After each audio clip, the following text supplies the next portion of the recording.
Yay.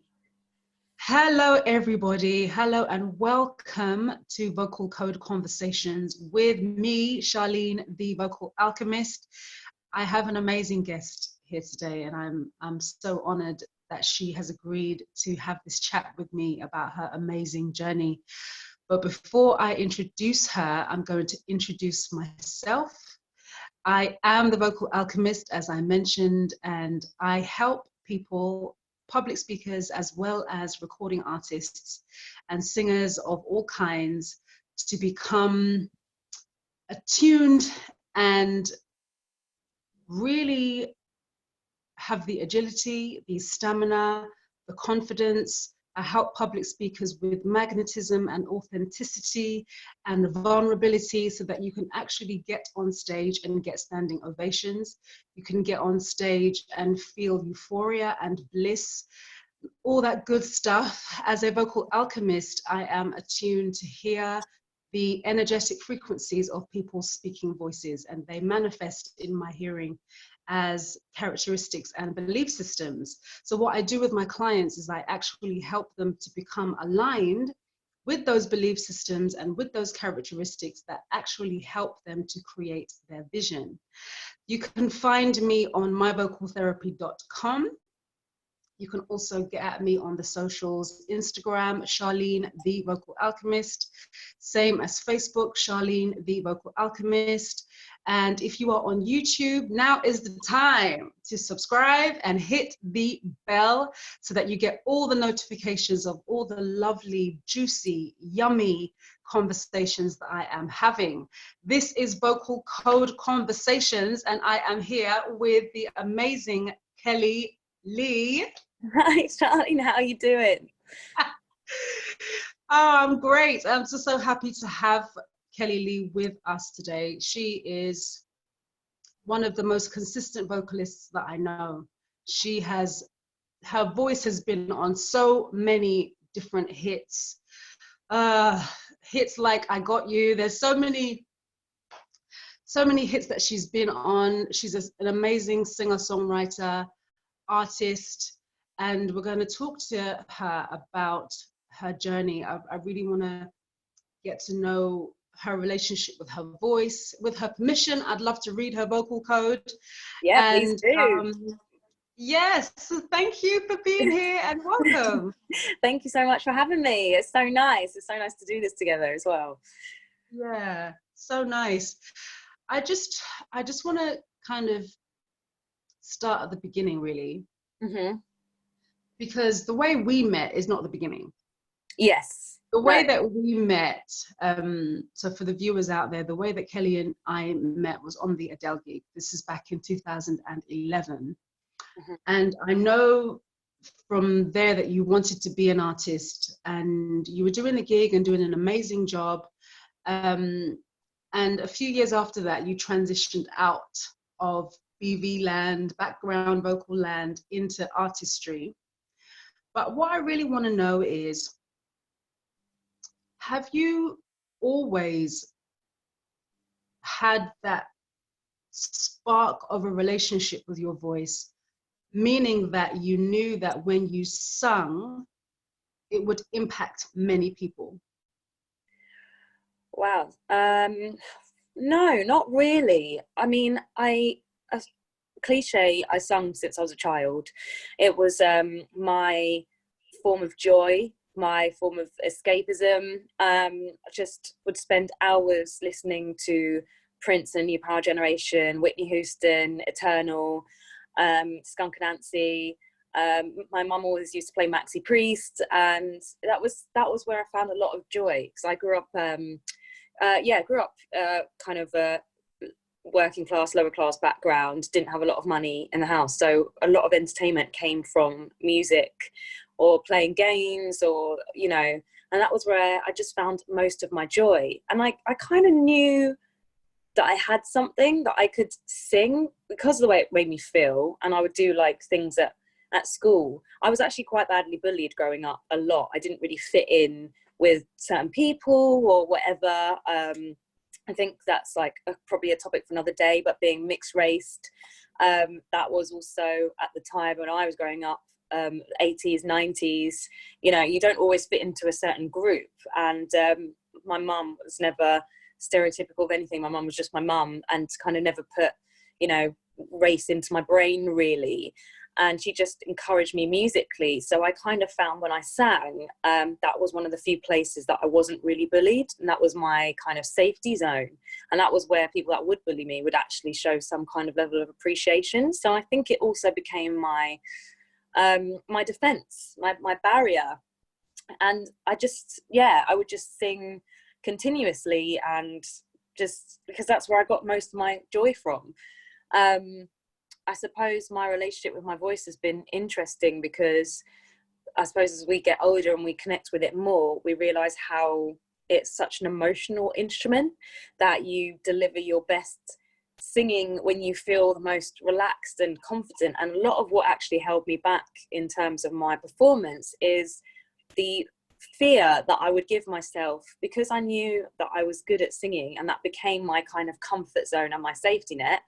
Sometimes when I would perform, I wouldn't perform my best because I would be so scared of people not thinking that I was good enough when I was singing. So it would become like a bit of a weird circle. So I would find that if I was performing live, the first song might be a little bit ropey, and then as I'd settle down into it, then my voice would soar. And yeah, and over the years, that's also been a bit of a frustration for me, because it's been like, why have I got so nervous or so anxious about something that I know I'm so comfortable with and so good at and what I love so much? So yeah, it's been an interesting journey with these chords right here in my, you know, in my throat and my neck. It's kind of crazy that my whole life is built around this. You know, it's crazy what we do, isn't it? You know? Yeah. I mean, I love what you said about your relationship with your joy, your relationship with your voice consisting of joy. Yeah. I really think it's so important for artists to have that relationship, because that joy will sustain you when things are hard. And you know more than anyone, an artist's day is pretty full on, especially when you're doing promo and you're touring, and it can be relentless. Yeah. So you're speaking, doing interviews, and then you're going on stage. It's a lot of wear and tear on the voice, and so, or it can be if you don't have the right technique. And so to have that type of joy associated with your reason why you're doing it actually fuels you through those really hard times. So what I would love to know is, what you've mentioned your first song when you performed, like sometimes being a bit ropey. What is it that helps you settle down? What is it that from the second song onwards, perhaps, that you're more in your body, you're more centered? What is that process for you? I think it's sort of finding my feet and finding my place. I mean, I'm a lot better with that now because I've performed so much, and I really love it. That's where that's where my heart really is being on stage. I might do loads in the studio and whatever, and I'm good at the studio, but on stage is my safety, you know, it's my great place. But yeah, I think that first song is sort of like finding your stability and understanding your audience and connecting with them, and then feeling that comfort in your in-ear mix or whatever, and just by that second song you kind of know where you're at, and then you kind of deliver. But that's also, again, something I've been working on, is to make sure that I feel that from the first song. But it's so difficult, again, with your voice, because it really does depend on, you know, how you're feeling emotionally that day, what's happening life-wise, work-wise, all that kind of stuff. And generally when you go on, I do like to get myself in a good mindset and a headspace. Right, I'm going on stage now, I'm focused, but then you still don't know what you're going to experience when you hit that stage or that audience or whoever you're performing in front of. And I think, yeah, by that second song, you know, you've got that crowd reaction. Like I did my last gig of last year was a uni ball in Glasgow, and it was just such an amazing show because their energy was amazing. They were so excited for the live performance, and as soon as the moment I walked out on stage, they were just electric and energetic. And that whole performance, you know, I can't probably sweat so much. I was just like jumping around, just having a best time. And you really feed off of that kind of relationship with the audience. They're giving you, you're giving them, and it's kind of like a really nice cycle, and it really builds up. Yeah, but yeah, by that second song you kind of know who you've got, or if it's going to be, well, not hard work, I suppose. It's kind of weird because where I'm performing, what I'm performing at now, I'm kind of in two worlds really. I'm still singing and doing shows based on the hits that I sang, the big dance records, and putting them in my own music in those shows. And then I had, like last year, I had my sold out headline show at Islington O2 Academy 2. And that was my own show. That was my band and stuff. And that was just such an amazing experience. But also I wasn't sure what the audience was going to be like, because this wasn't one of my like hype kind of big dance music club show type things where everybody wants to dance, and I know how to work that energy, and that's like a big come on, we're having a good time. Whereas my own band show was more vulnerable. It was me actually just doing me, my sound, how I like my music. We fit in the tracks, the big dance records that I'd sang into my own music, and that was really cool. But that was just such an incredible experience, because walking out on that stage, I didn't know what I was going to receive. I just received a pack room of people that knew my songs, which was crazy for me, because I set up my own label to make that happen. And yeah, and I was so excited. But yeah, it was by like song 2, I was like, okay, I'm here, relax, focus into that zone, if that makes any sense. Yes, and tell me about that experience of people knowing your songs, because I saw your face and you're like, whoa, this is so incredible. Talk me through that, man. It's like, I mean, this industry is full of constant ups and downs, and you're constantly trying to, you know, battle the emotions of it. And with the influx of social media and constantly being online, there's now so much to deal with emotionally, mentally. You know, your work ethic, the way you behave as a person anyway, trying to separate your work life from your personal life. And it's all a big blurry mess. And where I was at with those songs that I sang, my voice was everywhere, and it felt incredible and phenomenal. But the stuff that I dreamt of as a kid, like I look up to people like Whitney or Prince, or, you know, and have this dream and this vision of what the music industry would be like. And if you're good and if you're talented, someone will find you and help you or pick you up and sign you and blah, blah, blah, blah, blah. And it's not like that. I mean, my voice was on 2 top 10 hits, 2015. I think is when was it 2014? And yeah, there was, at the time, I didn't have the right management. And that's also been a lesson that I've learned, is you've got to find the right management. And there's key opportunities I feel like I've missed because I didn't have the right team of people. And also my own personal knowledge of the industry was what I thought it was as a kid. And actually coming into it, it was like, you don't, even if you are super talented, that helps you get to a certain place or a certain point, but there's so much else that has to be in place to make you be able to step to that next level. The people, the teams, the connections, your own self-confidence, your own self-worth when you walk into a meeting or you walk into a session.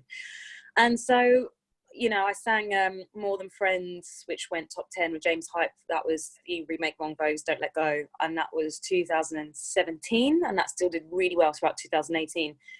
And I was just having influx of people wanting to have me sing on other DJ producers' records. And I was like, cool, but, you know, I've got my own record, so what do you think? And there just wasn't much interest for me as an artist. There was interest for this, my voice, and what my voice was doing on records for other people.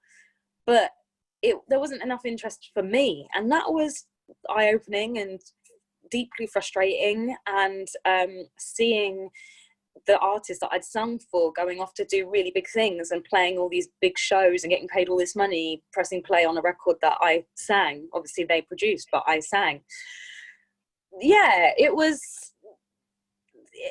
a weird mess of emotions. So I'm happy that my voice is there. I'm happy I've got my plaques on the wall, but those still aren't my records. They're someone else's records, and I'm not being treated in the same way, even though that's my voice.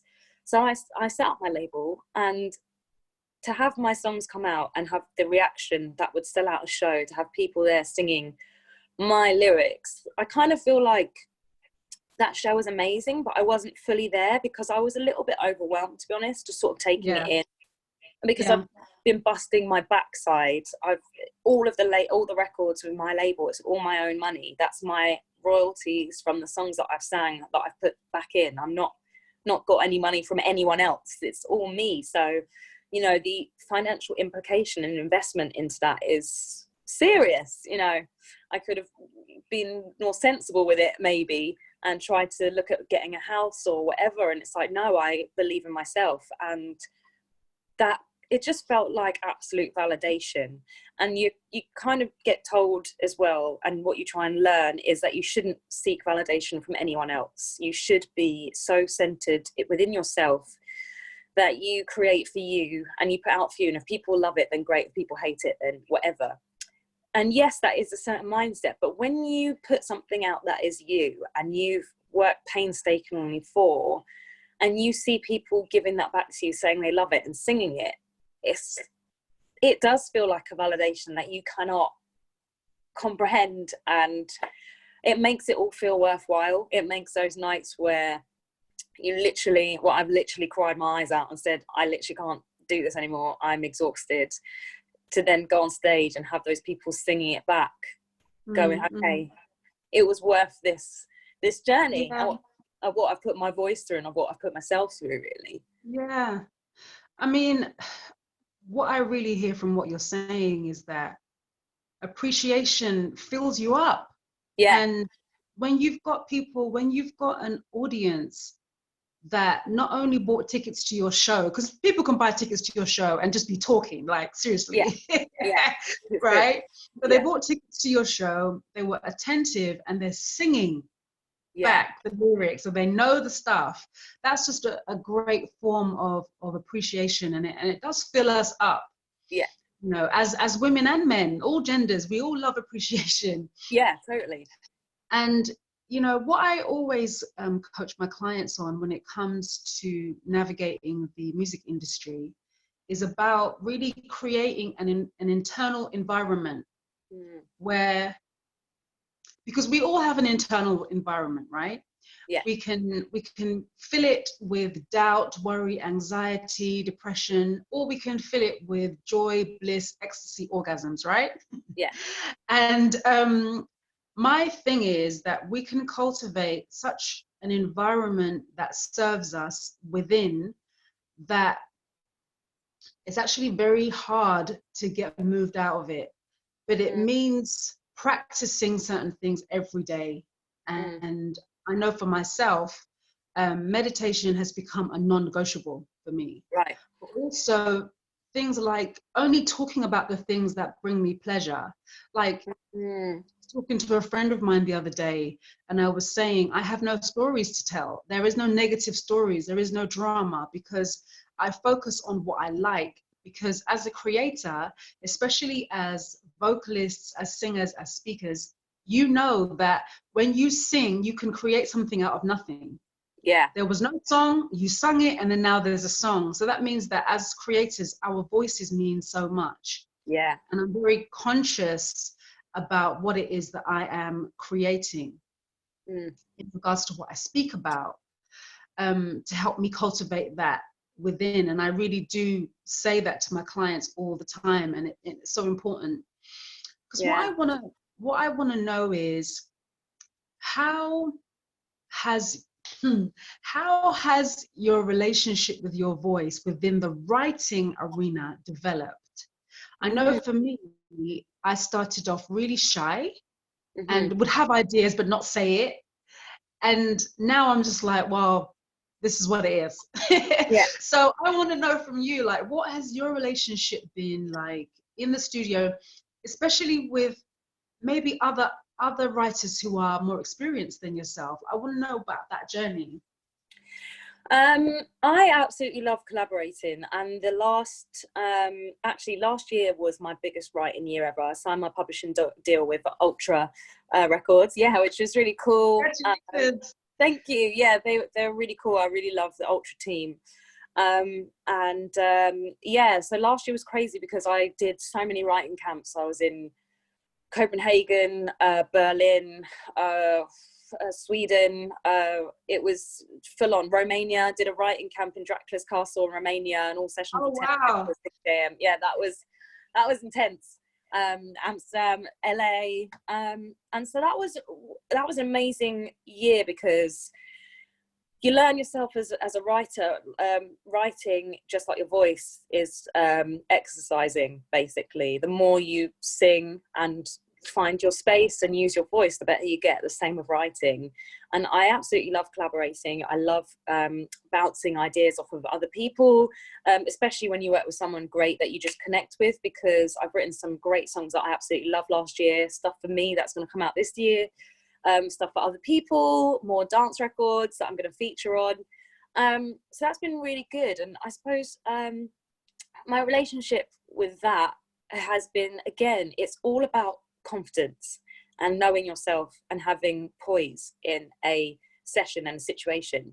There was a session I did quite early on last year, and I was in a room with some big writers and producer. They'd done some massive records, and I was intimidated. I was like, okay, I'm in a room with some serious people here. I need to prove my worth, because I'm in terms of what my voice has done, I'm in an artist arena, I've done more than they have, but they're writers and they've done a lot more than I have. And we started off, and I had this kind of, they were bouncing off ideas, two female writers in the room, and that was quite nice to write with, because I'd worked with a lot of men, and it was quite nice to work with some more females. And they were all really strong, and they were kind of bouncing off ideas, and I was kind of saying stuff, and I was kind of getting a bit overlooked, and I sort of had this moment where I sort of shrank into myself. And I wasn't in my country, I was abroad as well, and I just sort of had this moment of self-doubt in my head, and I was like, oh no, what if they think you're a bit shit, and blah blah blah. And I literally had a word with myself in that second. I was like, you don't have time for this right now. This is not the space. Buck up, say what you need to say, and if it gets shot down, then fair enough, but this is what you believe in. So I don't know where that sort of, I mean, I'm quite strong-willed anyway, but it was a really interesting pivotal moment. And they were chatting, I went, guys, and I sort of just put forward, I was like, listen to what I'm saying here. I think the line should be like this. And they stopped, they heard me, and they went, that's a really good idea. Yeah, I really, really like that. That's a wicked idea. Yeah, let's put that in. And the line's in the song now. And yeah, and it was a little bit obscure lyrically, and I was feeling like I could branch out a little bit more because I was with stronger writers, so I could say something a bit more obscure, because sometimes sessions, especially like in dance pop world, people don't like things that are too obscure because they want it to be safe and they want it to be radio friendly. And then sometimes you write a bit of a dead song because then people are too scared to take risks, which doesn't make sense. But that's a whole other subject. But yeah, so that was a really good pivotal moment for me at the start of last year, because I was like, okay, I need to do this. I need to be more outspoken. And if someone goes, I absolutely hate that idea, then cool. But you don't know that until you put it out into the arena. And that's the whole point of being creative. And in fact, also it goes along with other people. Don't excuse my language, but don't be a dick, basically. And you work with so many people, it's all about your communication and your relationship. And you can go into a session where someone's just being a bit vibey or whatever, and it's like, no, because all we're doing here is we're just creating music, and we're creating ideas, and we're trying to make something that we all get joy from, that someone's going to listen to and get joy from. Or if it's a sad song, the emotional connection. And if you're in an environment where you're feeling like you can't express yourself, that's not a great session to be in. So yeah, I learned a lot last year. Again, it all comes back to just that inner self-confidence, that self-belief, and knowing your worth, knowing what you want to do, what you don't want to do. I know I've said to my publishers what sessions I do not want to be put in, because I don't like that music, or I know my strength in writing is not that area. Like I can't do any grime stuff. That is not my arena. That's not my field. So I'll leave that to the experts of that. I would never be great at like rock music, so let's not put me in that, And but then knowing where my real strengths are and going, do you know what, I'm really great at pop music, I'm really great at soul, I'm really great at dance, and let these be my fields. I really like working on indie, I really like working on singer-songwriter. That's what I want to do. And I'm not really gonna, I think it's good to push yourself and push boundaries, but if you know there's a certain place which is, you've tried it and you're like, that's not my comfort zone, that's not even somewhere I know I'm going to get better at because I don't actually particularly enjoy that music, then yeah, you've got to say, you've got to say no. And there was a few records I said no to last year because I said I'm not going to sing any more cover version songs. I'm lucky at what the songs I sang have done, but people are just inundating me on requests for me to sing other people's songs, and I was like, I'm not going to be taken seriously as an artist with my own voice and my own lyrical content if I keep just saying yes to singing other people's songs for their records. It might be good to pay my bills and things, but there's a point where you have to say no to look at the bigger picture. And yeah, I said no a few times last year, and there are a few moments I really had to think about it and question, is this sensible? Like, some people were like, label people, publishers were like, really, this, you know, the song's probably going to do well and you can make some money from it. And sometimes not everything's about making money or making a quick pound here and there. I mean, it is, we want to pay bills, but I'm trying to build something. And when I turned down doing backing vocal work to take the risk on myself, I said no to a big paycheck, really. And that was scary because I was pretty broke at the time. And yeah, the artist was huge, couldn't be, you know, bigger in the world at the time. And that was hard to swallow. And my insecurities were like pinging over the walls. I was like, I hope I've made the right decision here. And I was really scared. I won't lie. I was really bricking it. And I was like, I hope I've made the right decision. But I had to take that risk on myself.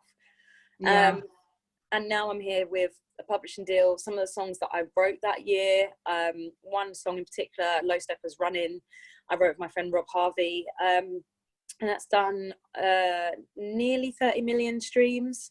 And it's like a massive, it's like a dance record. I mean, it didn't chart or anything, but the amount of DJs that love that record, and we've made a classic dance record which people always spin, and that just feels quite magical, because that's like to go like to AD, which is Amsterdam dance event, which is all dance music and stuff, and meet producers and DJs, and they say how much they love that record. I'm like, well, I wrote that here in this flat, not that mic, so I've changed my mic, and that wouldn't have happened if I'd gone on that tour and stayed being a backing singer.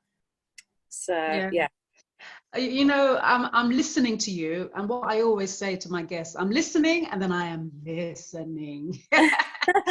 Because, you know, I'm hearing all sorts of things in your voice, and I'm nodding along to what you're saying, because what's in your vocal code is so consistent with what you're saying.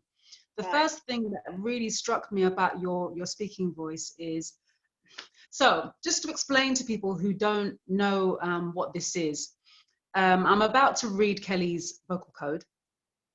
And when I hear people's voices, yes, I can hear beliefs and characteristics, but I can also see shapes, and I see things. It's weird. I don't know why I can do it. I just can. And if there are any other people out there that can do this, like, seriously, hit me up, because this is, I would love to just geek out one day.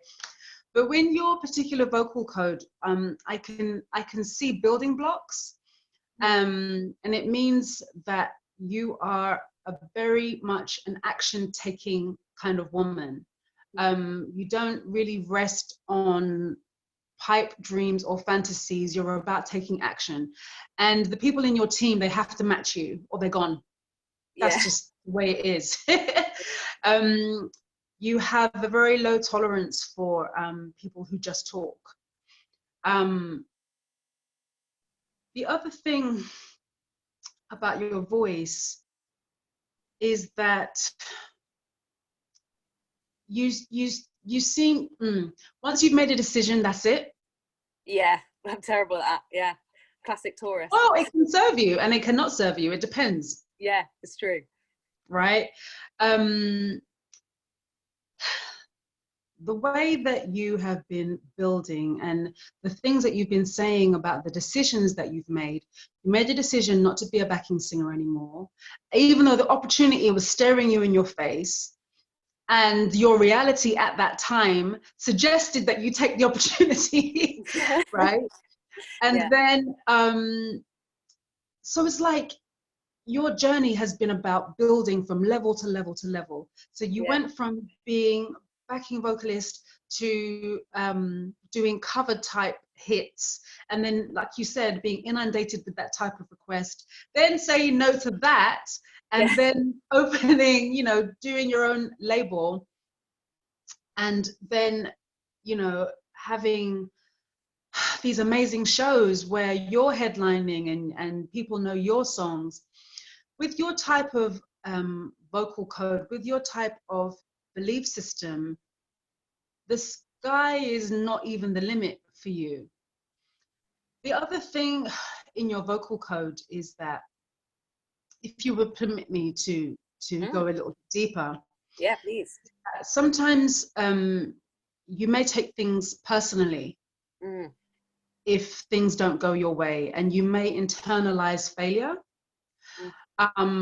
as being something bad, because not all failure, and I put failure in inverted commas, is bad. And it means that as you're building, sometimes you get your feelings hurt, which can knock you down, and then you're building, and then you get your feelings hurt, and then you keep building. I would say to you, if you would permit me to give you some feedback. Yeah, please. That opening to vulnerability, and I'm not talking about vulnerability in terms of weakness, in terms of being hurt. That's not what I mean. I'm talking of vulnerability in regards to, you know, that feeling on stage that you get when you've done that ballad and you've hit that note and you've got these all over body tingles, and it's completely euphoric and it is blissful. And I talk about vocals being orgasmic all the time because it's a very similar thing. And this is for the mature and sexy and grown, by the way. But if you can learn to be vulnerable to those types of feelings in your everyday life, you will stop taking things personally. Because the type of environment that you need to cultivate, and you say that you work with a lot of men, what you'll, in terms of writing, what you will find is that men start responding to you differently. They start to respond to the authority that you have more so, because there's a special gifting that us as women have, and it's the gift of staying in the realm of pleasure. When, like, for example, men get irritated when they ask us, what do you want to eat? And we're like, I don't know, what do you want to eat? And they're like, well, do you want Mexican? Do you want Chinese? And you're like, no, do you want Thai? And like, oh my God, what do you want to eat? Like to be around women that know how to be pleased. And so when you translate that to your state of being, and you are so easily pleased because you're cultivating that inner environment of bliss, of pleasure, of euphoria, what you will find is that men will respond by wanting to give you the voice to speak, to influence. They want to be inspired by you. They want to hear what you've got to say. And women don't really associate those types of vulnerability with career achievements, but I'm telling you, man, and I'm telling you, for you viewers out there, what I've just said is a drop of gold. And if you learn to cultivate that within you, oh my God, you will find your building process so much easier, because men will flock to help you. That's just how they're wired. And so I'd like to know what your response is to that, actually. I think I like your take in terms of the pleasure and that kind of inner happiness and focus on that. I think it could be misinterpreted by people, and I worry about that, because I think for someone who, and a lot of women that are in a very male dominated environment, you do have to be careful with that, because men can perceive women in a certain way, and at the end of the day we should not be pandering to men in any kind of way, which I don't suggest that you were saying, but there's strength that you do need to have, which is to be like, no, I'm the fucking boss in this room right now, you will listen to what I'm saying. And there are the times where exactly pure pleasure and joy and, you know, that kind of air that we can carry as women. But that depends on the situation, because I have worked with some bigger producers who have got reputations, and I do know that if I wasn't in a happy relationship and I was a bit loose or whatever, maybe that session would have served me differently. But that's not what I believe in, that's not what I morally agree with either. So I think you have to, as women, we have to be sharp with those situations, because not all men are like that, but some men can try and take advantage of the idea of what a woman should and shouldn't be. And that's not acceptable. I mean, like, I produce my own vocals. There are many sessions I've done where if we're working on Logic, I mean, I can work on Cubase as well, but if we're working on Logic, I'll say, please move out the way so I can comp my own vocal. And the amount of times I get, you can, wow. And so many guys have filmed me and put them on their Insta story, like, she's a boss, she's comping her own vocals, blah, blah, blah, blah. And it's just so funny that it's like, oh my God, you're using a computer? You know what you're doing with your voice? Oh, what? And that's just a fascinating thing to still see. I mean, I know quite a few. Actually. Yeah, it is. And it's, I mean, when I was in Romania, the first session I did that night, and yeah, some of the men I worked with in that room, they were definitely a few years behind in terms of sexual equality. And one of the guys said he was working on Logic, and the other guys were like, oh, we don't work on Logic. And I went, don't worry, I work on Logic. And he literally turned and he laughed at me. He thought I was joking. And I was dead. I went, I don't know why you're laughing, I work on Logic. And then they were all surprised. And then in that same session, one of the guys said to me he wanted to know how old I was to see if I was able to understand the referencing of this relationship song that we were writing, which was pretty basic, to be fair. And again, it's just like, you don't need to know my age to know if I've had a relationship to be able to write song lyrics about some boy that's cheated once. Like, right. Calm down. Yeah. So yeah, I mean, I totally hear what you're saying. I don't want to thank you for that response as well, because it helps me understand how you've received it. Yeah. When I talk about being embodied in pleasure, it really is a very internal process. It's got nothing to do with being overly sexual or being flirtatious or anything like that. What it means is that when you are a woman who is associated with, or very, what's the word? Very sure about what brings you joy and what brings you pleasure in life, it means that it brings a lot of authority to you internally. Yeah. It changes the type of energy that you speak with. It means that you have nothing to prove and have nothing to defend. It is what it is. And when you speak, it lands and it impacts. And from there, you're able to be a boss. And so you're not trying to be a boss from, these men never listen to me, and what am I gonna do? And la, la. It's not that. It's from, well, I know who I am. And there's a lot of beauty inside me. And when you hear what I've got to say, you're gonna be very glad that you listened to me. So that's where I'm coming from in terms of internal environment that you can foster and cultivate as a woman. And I say all of that not to be, there's no kind of, sexism or anything involved, but I do see women and men to be very different. They need very different things. There's a reason why there's such a polarity between the masculine and the feminine, irrespective of gender, actually. It's not got anything to do with gender. It's just an energy.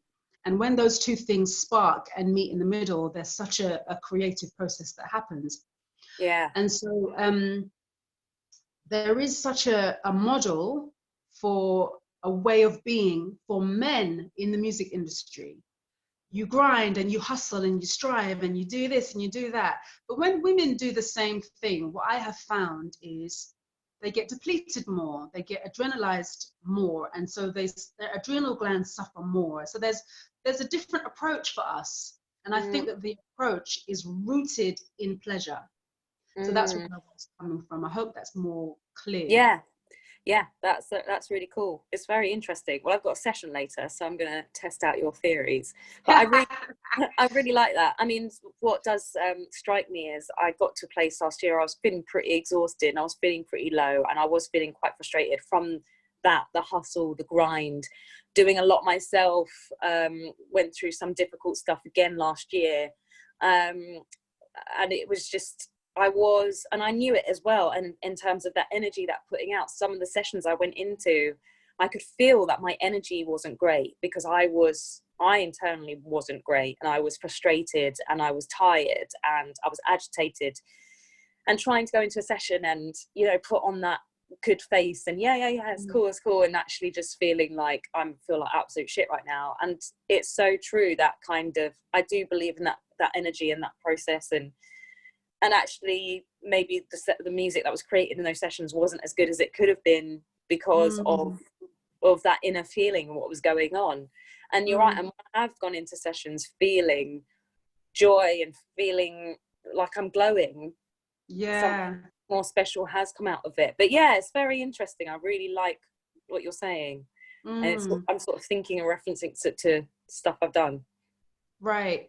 So those times that you went into sessions glowing, is there a correlation of events that happened beforehand that aided you to feel that way? So for me, I know for a fact that sleeping between 8 and 9 hours and drinking between 2.5 and 3 liters a day is my pleasure point. When I do those two things and when I meditate, oh my God, I'm firing. So for you, what is your thing? Fitness, really. I absolutely love working out. I love being in that space and that zone in my head. And one thing I love about fitness is it's only mine. And what I achieve is all down to me. There's no outside like input. With music and a lot of careers and things, you can do a lot yourself, but you are still dependent on this person delivering this thing and that person doing that on time, or this person listening to you, or hopefully the radio might play your song. Right. And and that it's again another thing that can be draining, or can be a high if someone says they like it but then the next person says your song is rubbish and they don't want to play it. Like, so fitness is one thing that doesn't involve someone else. It's basically, if I get up and do it, I did it for me. And if I am exhausted or knackered, or I push one more set, that's because I did it for myself. And I really love that. I think that's what, when I'm in my zone with my fitness, that makes me feel strong. It makes me feel like I'm carrying myself, and I did this for me. My body is mine, and I'm looking after it the way I want to be, you know? Yeah. I love that. And it seems like that value of kind of owning yourself, owning your space, having a say-so over how you feel and how you look as well. Obviously, fitness is going to impact how you look. But having that voice over yourself is so important. And I've seen the trend of that in your journey. You know, saying no to things so that you can say yes to yourself. Saying no to that thing so that you can say yes to yourself. Yeah. So that seems like a really high value of yours, and I love that. I love actually what you said about the building blocks that you heard, because I feel that has been my life journey as well. It's been constant building blocks. I mean, I was deeply insecure as a kid. You know, the surroundings of my upbringing and how my life was is definitely a big part of how that was. And everything has been about finding myself. And what I do like about, again, what you said about the inner peace, what I've already been planning for this year, like I've got pretty much my next 4 singles ready. The next one's signed off. Yeah, thank you. Just getting the final touches of the video done. Got a live video coming for it. The single after that is done. Just getting the remix done for that. So this year I've got some features coming and stuff. This year and as I'm self-managing at the moment while speaking to new managers, I've just decided how I'm putting out my music this year, how I'm going to visually run my campaigns, the videos that I've got in my mind. And I've really been thinking about a way of doing it, which is at peace. If the songs only receive a couple of thousand streams or whatever, it's not about that. I need to put it out for me, because that is my journey, and that is something I've always wanted to do and create. And I've done that with the last couple of videos, but last year was a slow year because I only released one single. Because my manager at the time was saying he wanted to wait, he wanted to see if a label would come on board, and again, it was a lot of waiting, and I don't wait for other people too much. I'm like, you know, you put it out there and test the waters, but waiting months and months for a kind of a possible yes or no, it's not productive, especially in the music industry. So this year, my plan is to release consistently my music I'm proud of, that I love, with my visuals, and do that with joy, and do that for me, and do it in a more calm, peaceful way, instead of trying to put stuff out because I'm proud of it, but in hoping that impacts somewhere, or hoping that a radio station plays it, or hoping that it gets on a playlist, or that's just so much energy. As the creative, the artist myself, I've got so much invested in it that all that stuff on top is important, but it's so draining. So yeah, just the peace, and I like what you said, the joy and the love and the pleasure of doing it, because I do get a lot of pleasure when I create. I get a lot of pleasure with a song. There's a song that I wrote, and I had a really great chat with my parents the day before, and that day I went into that session and I was feeling vulnerable, and it was the most honest song I've written in a very long time. It's one of my favorites, and yeah, I want to bring it out maybe by the end of this year or beginning of next year, because the way I'm planning my songs this year, I've got like an idea of how I want it to go. And that, yeah, it's a really vulnerable song, and it really meant a lot. And I sent it to my mum straight after, and it really meant a lot to her. I sent it to one of my best friends, I sent it to my sisters, and yeah, and I felt such pure joy and pleasure from that song, because I let out some really needed vulnerability that I needed to say. And yeah, and that song's for me, and that song's for people that have felt like that as well. So yeah, anyways, it's very interesting sort of what you're saying, and I'm just sort of like piecing what you're saying and connecting it to some things, and just remembering joy, because I've read a lot of books about the universe and behavior and mindfulness, and I really appreciate what you said about practice and daily meditation. Like, I'm supposed to try and do meditation today. I'm not the best at meditation. My brain is like this all the time. It's very hard for me to sit and be quiet. I have to be doing something. Like, I love reading because at least I can absorb myself into a book. But yeah, I really like what you said about just that daily, in you're saying stuff again that I've read, and reiterates that kind of take time, find your inner thing, do what makes you feel good. If you need to sleep 8 or 9 hours, or if you need to work out, or if you need to meditate, or do it for you and find that joy, because when you do create that joy and then you exude that energy, stuff does come. And actually, from doing that, I have experienced when I've been in that really good mindset, stuff has come and doors have opened and emails have come in, and it's like, and then you forget when you get bogged down with this and that, and you try and practice and you get frustrated at yourself because you're not being happy when something's annoying you. I'm waffling, but I really love what you're saying, and it's really important. Isn't it magic though? Yeah. Oh my God, it's just magic being in that space, and then the opportunities come, and sometimes you don't know where they came from. Yeah. You know? Yes, it's true. Oh, your video's gone off. Oh no, sorry. Oh, there we are. There we go, sorry. My phone said it's gonna die, sorry. But yeah, I adore you. Oh, you too. I have always, like I said at the top of the interview, you're one of the most consistent vocalists that I know, and you're so committed.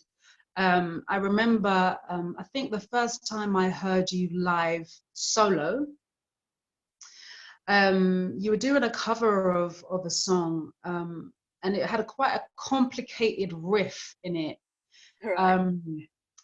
And you did it effortlessly, but I know that you did it because you practiced it. And I know that you practiced it because you're so committed as a person. And when you are all in, you are all in. And that is one of the traits of success. And so I really just want to honor you and say that I appreciate you. I love the offerings that you've been giving the world. I love, you know, even when I've seen you randomly at festivals, and Yeah. you're there for yourself, you're there as an artist because you decided.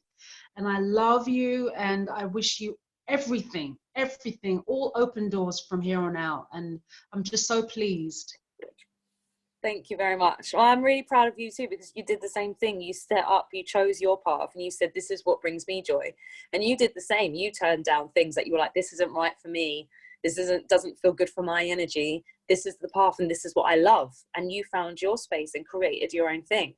I think there's just so much empowerment in that. And Yeah. I think a lot of people need to probably take a time out to look at that, because there are a lot of people who aren't very happy, and it's hard in this world, but do what brings you joy, because you're glowing, and every time I've spoken to you now, you seem so much happier and excited about life and what you're creating, and that's power to you choosing what you needed. So For sure. respect my more than. Thank you, my darling. Thank you so much. Where can people find you on the socials? I'm at Kelli-Leigh UK on Twitter, Insta and Facebook, Spotify, Kelli-Leigh, and I'm going to be releasing a good amount of stuff this year, so press the follow button on Spotify, because that way you'll hear all the new music coming in, the new tracks I'm featuring on as well. So Spotify, or if you're at Apple Music, use Apple Music. Apple Music actually pay a better revenue than Spotify, for those that want to know. Come on.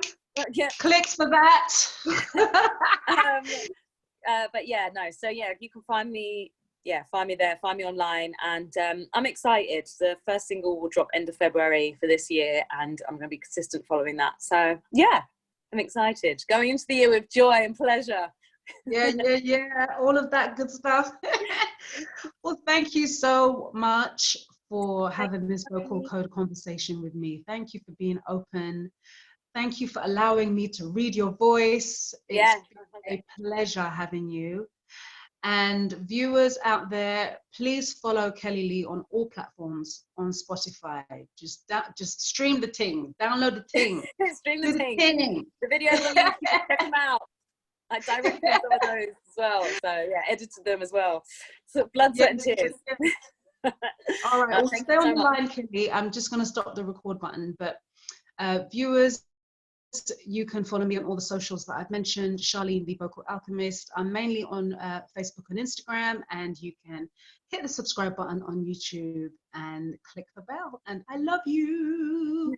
Okay, bye. Oops.